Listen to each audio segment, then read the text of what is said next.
Terima kasih buat semua nasehatnya. Rumah tangga saya sekarang sudah tambah mesra. Itu si Falak sudah dibuang di depan mata saya karena saya minta. Yeay! Alhamdulillah ya. Ini komentar dari Mami Wais. Selamat. Alhamdulillah seneng banget Mimi dengernya ya. Akhirnya kembali bisa harmonis lagi, bahkan tambah mesra sama suami. Dan terang-terangan itu Falaknya ditendang di depan mata kita sama suami. Kenapa? Mimi yang bacanya ikut senang, ikut GR ya, ikut pengen jadi mesra-mesraan. Tapi sama siapa? Bercanda teman-teman ya. Kalau fit ini lewat di beranda teman-teman, terus teman-teman lagi mengalami ujian suami selingkuh, yuk merapat. Mungkin emang fit ini ditakdirin untuk teman-teman tonton. Biar apa ya? Biar bisa tenang dan bahagia lagi. Karena emang salah satu hal, bahkan hal terbesar ya, yang paling sulit untuk kita dapatkan setelah ujian suami selingkuh, bahkan setelah kita berbulan-bulan melewatinya ya, itu adalah mendapatkan jiwa kita yang bisa kembali tenang dan bahagia. Itu yang paling sulit. Jujur aja itu yang paling sulit. Bahkan ketika suami udah minta-minta maaf, udah menunjukkan perubahan, udah berusaha banget ngedeketin kita lagi gitu ya, biasanya emang masih sulit banget padahal udah berbulan-bulan berlalu gitu. Itu normal ya, itu normal. Karena apa? Karena teman-teman jiwanya, batinnya tuh terluka sangat dalam dan besar sekali.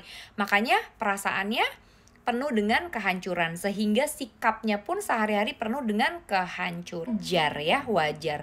Nah, gimana Mi caranya biar aku gak begini terus? Terusnya aku harus apa dong biar aku gak begini terus? Harusnya aku berarti menyembuhkan lukanya. Coba deh teman-teman bayangin, ada orang terluka badannya ya, berdarah terluka, kan secara otomatis dia pasti akan meringis ya, meronta kesakitan gitu. Sikapnya pasti penuh dengan sikap-sikap yang penuh dengan luka, karena ada sakit, ada lukanya gitu ya. Kalau dia nangisnya, merintih, merontanya mau berhenti, harus kita apain? Harus kita apain? Harus kita doain? Harus kita suruh berhenti nangis? Harus kita apain? Mutlak ya, harus kita bantu dia untuk ngobatin lukanya. Kita bawa ke dokter, kita obatin lukanya. Karena apa? Karena kalau lukanya sembuh, lukanya hilang, secara otomatis tangisan, rintihan, dan rontaannya ikut hilang juga, ikut pergi juga. Nah, luka di jiwa juga begitu. Luka di jiwa juga begitu ya. Kalau jiwanya terluka, kita secara otomatis sikapnya pasti akan merintih, menangis, dan meronta. Banyak marah, banyak sedih, banyak galau, banyak bengong, merasa gak berharga, merasa gak berarti, merasa jelek, merasa buruk, merasa hina ya. Jadi overthinking, negative thinking, trauma berkepanjangan, gak percayaan lagi, dan lain sebagainya. Kenapa? Karena jiwanya terluka, jadi mengeluarkan rasa-rasa negatif mutlak. Kalau rasa-rasa negatifnya mau berhenti, mau keluar dari dalam jiwa kita, mau gak kita rasakan lagi, maka lukanya harus diobatin, dipulihkan. Karena kalau lukanya sembuh, lukanya pulih, secara otomatis rasa-rasa negatifnya juga ikut hilang. Jadi kalau suami baru ketahuan selingkuh, yes, mungkin kita pertama-tama akan hancur dulu ya. Kita pasti akan marah dulu, kita pasti akan nangis dulu, kita pasti akan sangat hancur-hancuran dulu. Tapi segera sadari, yang harus segera kita lakukan adalah memulihkan batin kita, memulihkan jiwa kita ya. Kita dapatkan dulu ketenangan itu lagi. Kita dapatkan dulu rasa bahagia itu lagi. Supaya apa? Supaya tadi kita bisa ngeluarin rasa-rasa negatif tadi dan bahkan bisa bersikap lebih tenang. Kenapa sih? Kenapa sih ini akhirnya rumah tangganya bisa tambah mesra, bisa tambah harmonis? Karena yang dilakukan setelah suami selingkuh adalah dia segera memulihkan jiwanya dulu. Orang kalau jiwanya udah pulih, secara otomatis sikapnya akan penuh dengan ketenangan. Jadi saat membahas masalah, saat lagi berkomunikasi sama suami, itu udah pembahasan dan komunikasi yang penuh dengan ketenangan.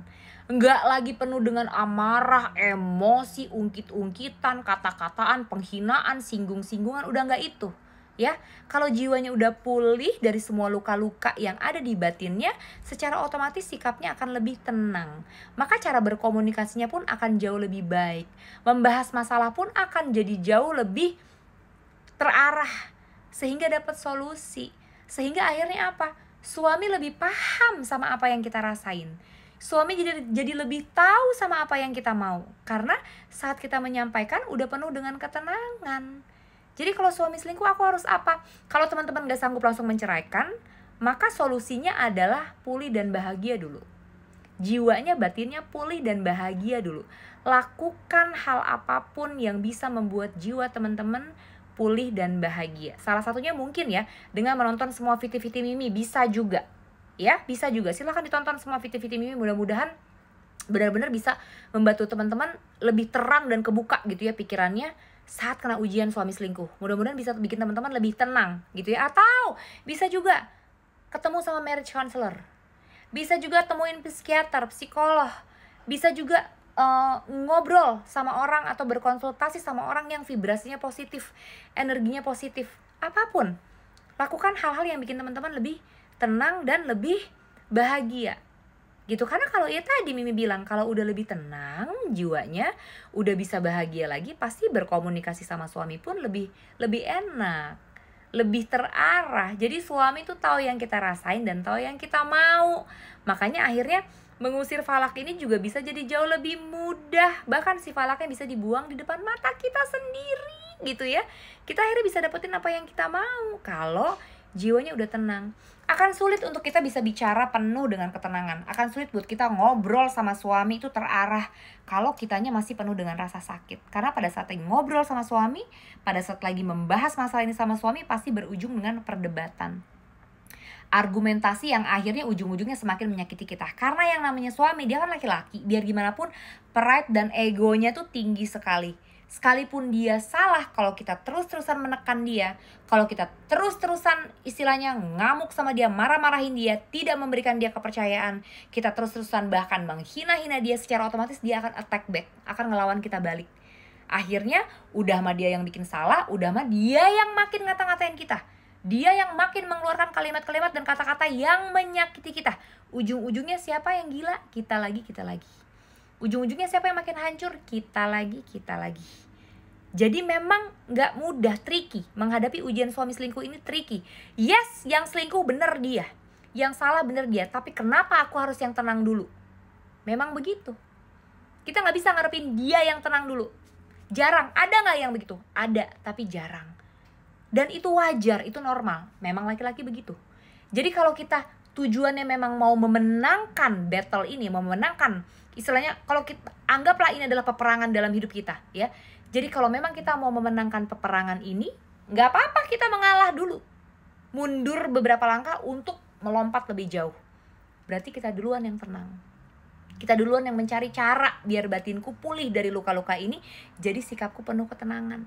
Supaya apa? Kalau aku udah tenang tadi, mau ngobrol apapun sama suami pasti jadinya lebih terarah, sikapnya pun pasti jadi lebih indah, jadi lebih menyamankan, sehingga dia secara otomatis pengen deket terus sama kita, pengen berkomunikasi terus sama kita, sehingga mungkin muncul rasa bersalahnya tanpa harus kita salah-salahin, sehingga muncul dengan sendirinya kesadaran dia tanpa harus kita ocehin tiap hari.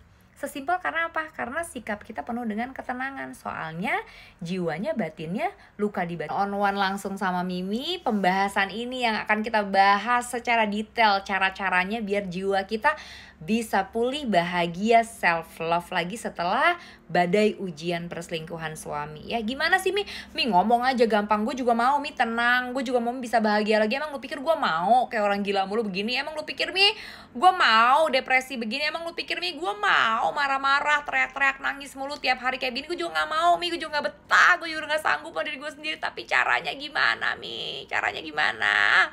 Itu pastikan pertanyaannya kan, pasti itu yang mau ditanyain sama teman-teman. Caranya kita akan bahas kupas tuntas di sesi, karena ngomong di VT ini gak cukup ya. Ini cuma ada waktu 9-10 menit, gak bisa kita jabarkan sampai berasa ke jiwa teman-teman tentang gimana sih caranya pulih, bahagia, self love ya. Tapi ada gak sih Mi harapan aku untuk bisa tenang dan bahagia lagi? Please, aku pengen banget bisa lepas dari perasaan kayak gini. Bisa, ada, insya Allah bisa. Kalau teman-teman sungguh-sungguh emang cuman punya satu cita-cita, aku mau pulih dan bahagia. Bismillah, kita ikhtiar maksimal. Ada harapan, rumah tangga ini juga masih ada harapan, jiwa teman-teman juga masih ada harapan untuk bisa bahagia lagi. Bahkan suami juga masih bisa ada harapan untuk berubah. Kalau kitanya mungkin berubah duluan, tenang duluan. Makanya ikutan sesi ya teman-teman, boleh banget ikutan sesi. Kita bahas secara detail caranya pulih bahagia self love itu gimana. Oke, caranya silahkan klik link di bio, hubungin tim Mimi, bikin jadwal langsung. I'll see you di sesi teman-teman ya. Semangat, this to show pass. Kita pasti bisa tenang dan bahagia lagi kalau kita benar-benar mau berusaha ya. I love you.